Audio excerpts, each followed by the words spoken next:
Super prime time അവസാന ഘട്ടത്തിലേക്ക്. Shri C R Neelakantan, ഈ ഗവൺമെൻറ് വന്നതിന് ശേഷം തുടർച്ചയായി ദളിത് വിഭാഗങ്ങൾക്കെതിരായിട്ടുള്ള ആക്രമണം നടക്കുന്ന കാര്യമൊക്കെ നമുക്കറിയാം.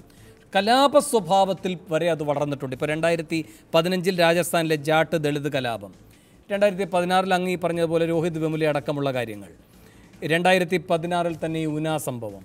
ഇപ്പോൾ ഏറ്റവും ഒടുവിൽ, ബാക്കിയൊക്കെ ഒന്ന് കെട്ടടങ്ങുമ്പോൾ ഏറ്റവും ഒടുവിൽ യോഗി ആദിത്യനാഥ് വന്നതിന് ശേഷം ഇപ്പോൾ സഹാറൻപൂരിൽ നടക്കുന്ന കലാപം, ഠാക്കൂറുകളും ദളിതുകളുമായുള്ള ഏറ്റുമുട്ടൽ, ഇതൊക്കെ ഇവരുടെ മുന്നിലെ ഒരു യാഥാർത്ഥ്യം തന്നെയാണ്.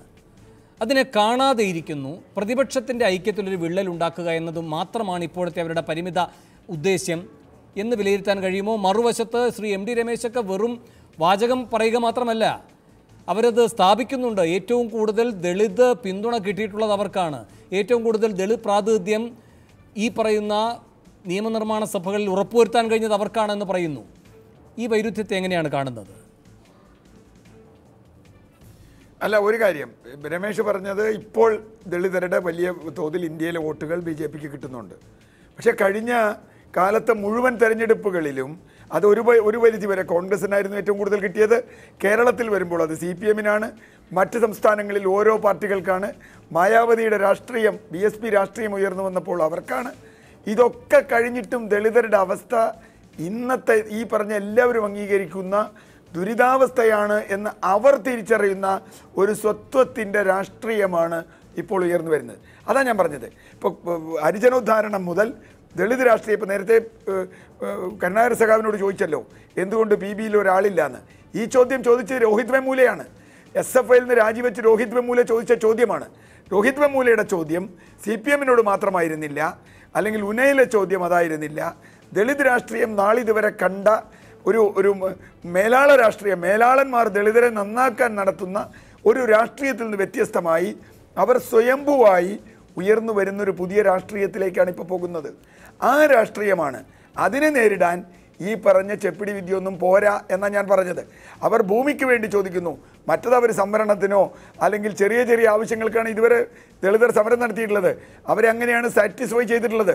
ആ ചെറിയ ചെറിയ ഇതിട്ട് കൊടുത്തിട്ട് അവരെ തൃപ്തിപ്പെടുത്തിയിരുന്ന ഒരു ഉപരിവർഗ രാഷ്ട്രീയം, ബ്രാഹ്മണ്യ രാഷ്ട്രീയം ഇപ്പോൾ അവസാനിച്ചു കൊണ്ടിരിക്കുകയാണ്. ആ ചോദ്യങ്ങളാണ് രോഹിത് വെമുല ചോദിക്കുന്നത്. ആ ചോദ്യമാണ് ഉനയിൽ ചോദിച്ചത്, ജിഗ്നേഷ് ചോദിക്കുന്നത്, ചന്ദ്രശേഖർ ചോദിക്കുന്നത്. ആ ചോദ്യങ്ങളാണ് ചെങ്ങറയിൽ ചോദിക്കുന്നത്. ആ ചോദ്യങ്ങൾക്ക് മറുപടി പറയണമെങ്കിൽ ഈ രാഷ്ട്രീയം പോരാ. ഇതുവരെ നാം കൊണ്ടു നടന്ന ഒരു രക്ഷാകർത്തൃ രാഷ്ട്രീയമുണ്ടല്ലോ, ഒരു പാരൻ്റൽ, അത് പൊളിയുകയാണ്. അതിനൊന്നും, അതാ ഞാൻ പറഞ്ഞേ, അതൊന്നും നേരിടാനല്ല ഇപ്പൊ ഇത് കൊണ്ടുവന്നത്. ശരി,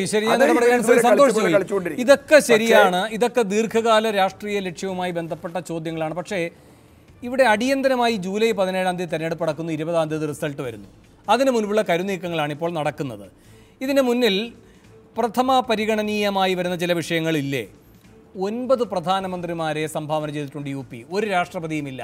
അതുകൊണ്ട് UPക്കൊരു രാഷ്ട്രപതി പിടി വീഴില്ലേ? മായാവതിയിലും മുലായമിലും 4 പേർ കൂട്ടിയാൽ കൂടുമെന്നാണ് BJPയും കരുതുന്നത്. വലിയ തോതിൽ മുന്നേറാൻ അവർക്ക് കഴിയുമെന്ന്. മായാവതി, മുലായം, നവീൻ പട്നായിക്, നിതീഷ് കുമാർ.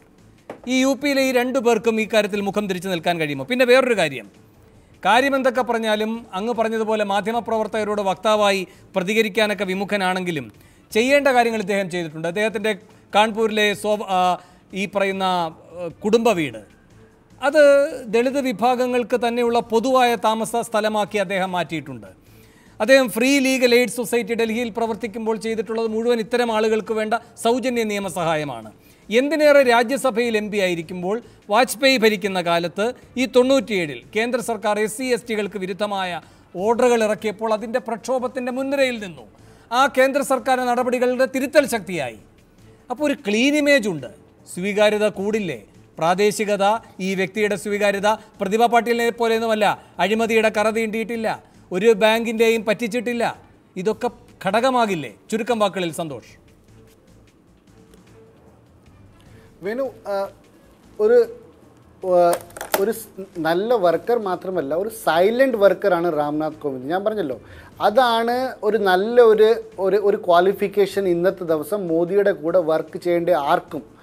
ഒരുപക്ഷെ യോഗി ആദിത്യനാഥ് ഒരു എക്സെപ്ഷണൽ കേസ് ആയിരിക്കാം. പക്ഷേ ഉള്ള എല്ലാ അപ്പോയിൻമെൻറ്റും നരേന്ദ്രമോദി സമയത്ത് നടന്ന ചീഫ് മിനിസ്റ്റീരിയൽ അപ്പോയിൻമെൻ്റ് ആയാലും ഗവർണർ അപ്പോയിൻമെൻ്റ് ആയാലും ഈ വരാൻ പോകുന്ന പ്രസിഡൻഷ്യൽ കാൻഡിഡേറ്റ് ആയാലും എല്ലാം ഒരു തരത്തിലുള്ള ക്യാരക്ടേഴ്സ്, ഒരു തരത്തിലുള്ള പേഴ്സണാലിറ്റീസാണ് സൈലൻറ്റ് വർക്കേഴ്സും. ഒരു പക്ഷേ നമ്മൾ മനസ്സിലാക്കണം, നമ്മൾ ഈ പ്രസിഡൻഷ്യൽ ഇലക്ഷൻ പോളിറ്റിക്സിൻ്റെ ഭാഗമല്ലെന്നൊക്കെ പറയുന്നത് അതൊരു മഹത്തായ ഒരു പോളിറ്റിക്സിൻ്റെ ഭാഗമാണ് പ്രസിഡൻഷ്യൽ ഇലക്ഷൻ. ഒരു രാഷ്ട്രപതിയാണ് ഒരു കോൺസ്റ്റിറ്റ്യൂഷണൽ ക്രൈസിസ് വരുമ്പോൾ തീരുമാനിക്കുന്നത് രാഷ്ട്രപതിയാണ്. പ്രസിഡന്റ് ഒരു പേഴ്സൺ അല്ല, പ്രസിഡന്റ് ഈസ് എ ഇൻസ്റ്റിറ്റ്യൂഷൻ. അപ്പോൾ ഇന്ന് പ്രധാനമന്ത്രി എന്തെങ്കിലും തെറ്റ് ചെയ്താലും അല്ലെങ്കിൽ ആ ഗവൺമെൻറ് എന്തെങ്കിലും തെറ്റ് ചെയ്താലും UPAയുടെ സോണിയാഗാന്ധി ഒരു ഡെലിഗേഷനായിട്ട് പോകേണ്ടത് ആ രാഷ്ട്രപതിയുടെ അടുത്തോട്ടാണ്. അപ്പോൾ ചുരുക്കി പറഞ്ഞാൽ രാംനാഥ് കോവിന്ദ് രാഷ്ട്രപതിയായി വരുമ്പോൾ നരേന്ദ്രമോദിക്ക് ഒരു പക്ഷേ ഒരു സുഷമ സ്വരാജ് രാഷ്ട്രപതി ഭവനിലായിരുന്നെങ്കിലും മുരളി മനോഹർ ജോഷി അവിടെ ആയിരുന്നെങ്കിൽ ആ ഒരു സ്വാധീനം നരേന്ദ്രമോദിക്ക് ഒരു പക്ഷേ കിട്ടത്തില്ലായിരുന്നു. അതുകൊണ്ടാണ് രാംനാഥ് കോവിന്ദിൻ്റെ കൂട്ടുള്ളൊരു കാൻഡിഡേറ്റ് ഒരു ക്ലീൻ കാൻഡിഡേറ്റ് ആണ്, സൈലൻറ്റ് വർക്കറാണ്.